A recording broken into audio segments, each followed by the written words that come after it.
Ozzy Osbourne has died. It's quite extraordinary, a life of noise and notoriety. And some artists die on stage doing exactly what they love, like Moliere coughing up blood during the imaginary illness, or Tommy Cooper collapsing into laughter and eternity in 1984. Others nearly do. Arthur Lowe died in his dressing room just before a performance. Eric Morecambe died just after a performance. Enrico Caruso gave his all and died as the curtain came down. And the final performances with Death in the Wings. And then there's Ozzy Osbourne. He didn't quite die mid-scream on stage, but it was a good approximation. Just 2 weeks before his death, seated on a gothic black throne adorned with a bat, he sang a final thunderous goodbye to 40,000 fans in Birmingham, the city of his birth, the birthplace of heavy metal. And it was a full stop. It was the full stop that he promised, a final bow shrouded in love, in irony, and electric legacy.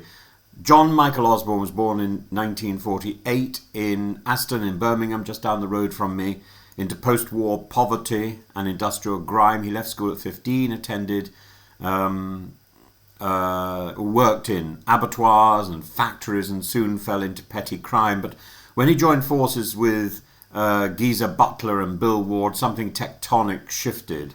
Black Sabbath didn't just play music, they summoned it. Deep, demonic, droning. A Sabbath concert in the early 70s was closer to a pagan ritual than a pop gig, and Ozzy's voice, part banshee, part prophet, gave metal its apocalyptic edge. He styled himself the Prince of Darkness, but he was also the clown Prince of Chaos, a contradiction in eyeliner and leather. So we shouldn't romanticize it. Ozzy Osbourne was at times deranged, dangerous, and barely alive. The litany of infamous acts reads like a morbid fairy tale. The bat thrown on stage in Iowa in 1982, he bit its head off mid-song. He thought it was rubber. It wasn't. The dove, during a CBS meeting, he bit its head off too. He meant to release it. Corporate marketing was never the same again.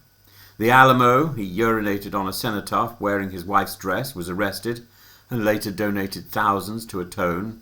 The cats and the ants, stories so grotesque they blur the line between confession and hallucination. Yet beneath the blood, feathers and drugs was a fragile, frightened, oddly self-aware man who, as he later admitted, was always trying to outrun the trauma of his past and the noise in his head.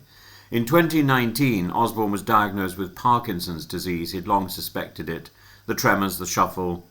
His body was betraying the music it once commanded, and his final years were marked not by decline, but by a kind of saving grace.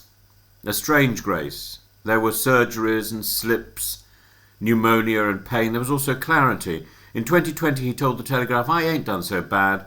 I've had a great life." And then the farewell concert, back to the beginning at Villa Park, a bat thrown, a trembling, triumphant voice, the full Sabbath lineup, Axl Rose and Metallica waiting in the wings, a £140 million charity fundraiser, and queues at Birmingham pubs so long they ran out of beer. Ozzy Osbourne didn't just change music, he warped its molecules. He helped birth heavy metal. He pioneered the shock rock spectacle.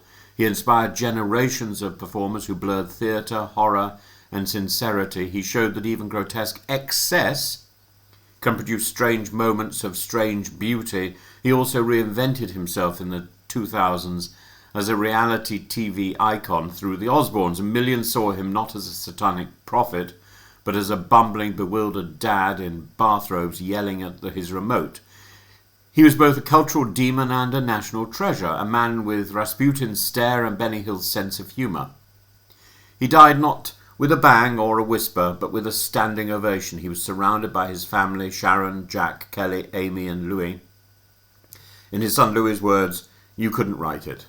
Elton John called him a dear friend and a true legend. Metallica posted only a broken heart emoji. That says enough. Ozzy didn't die on stage, but close enough to it for the symbolism to stick. He sang until the end. He sat on his throne, cloak draped, eyeliner intact, and saluted the crowd. Not with solemnity, but with a grin. Ozzy Osbourne has left the building, and one suspects he's left it covered in bats, beer, and glittering chaos. So I suppose one shouldn't say rest in peace, one should probably say scream in glory.